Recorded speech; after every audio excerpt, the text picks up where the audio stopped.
আজ আমি এখানে দাঁড়িয়ে আপনাদের সামনে আমার বাংলাদেশের ভক্তদের নিয়ে গুরুত্বপূর্ণ কিছু কথা বলতে চাই। আমি জানি আপনাদের অনেকেই ভাবছেন ট্রাম্প বাংলায় কথা বলছে কেন।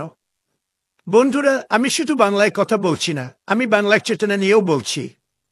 কিন্তু কেন বলুন তো? আমেরিকায় আমরা আব্রাহাম লিঙ্কনকে সম্মান করি, ভালোবাসি, কিন্তু আমরা কি তাকে জাতির পিতা বানিয়ে ব্যবসা করি?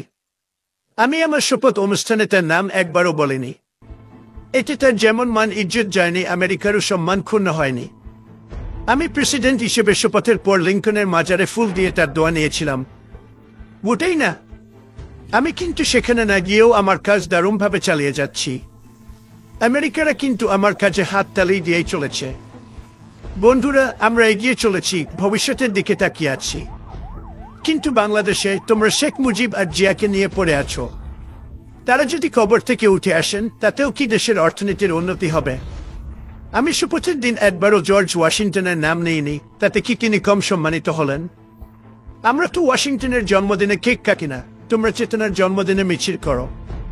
চেতনা নিয়ে পড়ে থাকার মানে কি? চেতনা কি কোনো নতুন অ্যাপ নাকি, যা আপডেট করতে করতে ব্যাটারির চার্জ ফুরিয়ে যাবে? আমেরিকানরা যদি প্রতিদিন স্বাধীনতা যুদ্ধ নিয়ে পড়ে থাকতো, তাহলে আমরা আজ এত বড় শক্তি হতে পারতাম। আমরা ব্রিটিশদের বিরুদ্ধে রক্তক্ষয়ী যুদ্ধ করেছি, কিন্তু আজ ব্রিটেন আমাদের অন্যতম সেরা বন্ধু।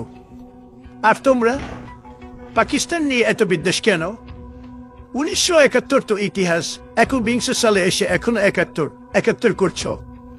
এটা আমি সারা বিশ্বে কোথাও দেখিনি। উঠতে বসতে শুতে এতবার 71 বলছো যে মনে হয় ইতিহাস বইও ঘুমিয়ে পড়েছে।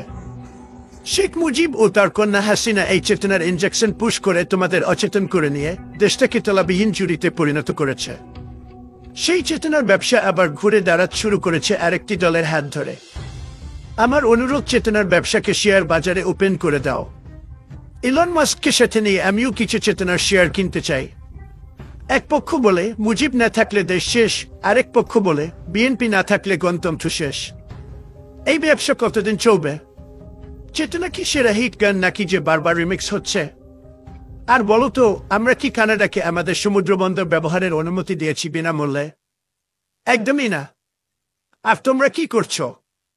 চট্টগ্রাম আর মোংলা পোর্ট ভারতের হাতে তুলে দিয়ে বলছো আমরা 197 ঋণ শোধ করছি। বন্ধুরা, ব্যবসা ব্যবসার মতো করো, দান খরাতের মতো না। শেখ হাসিনা পালিয়ে গেলে চেতনার ব্যবসায় বিফল হয়ে ওই একই চেতনার ব্যবসা এখন যারা করতে চাচ্ছ, তাদের ভবিষ্যৎ কি হবে জান? বন্ধুরা, তাদের পরিণতি হবে ঠিক সেই শাসক নেপোলিয়নের মতো। শেষ পর্যন্ত নির্বাসনে জীবন কাটাতে হবে।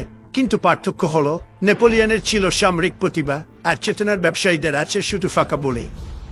বন্ধুরা, চেতনা শুধু একটা লুটপাটের হাতিয়ার। চেতনা তোমাদের অচেতন করে সর্বশান্ত করার টুলস।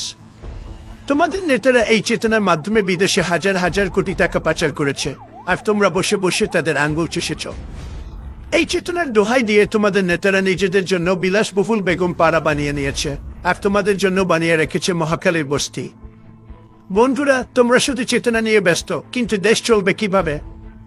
সড়ক মহাসড়ক তো ভারতের জন্য ফ্রি খুলে দিচ্ছ, অথচ নিজের দেশে মানুষ ঘন্টার পর ঘন্টা জ্যামে বসে থাকে। ট্রাম্প এটা পছন্দ করে না।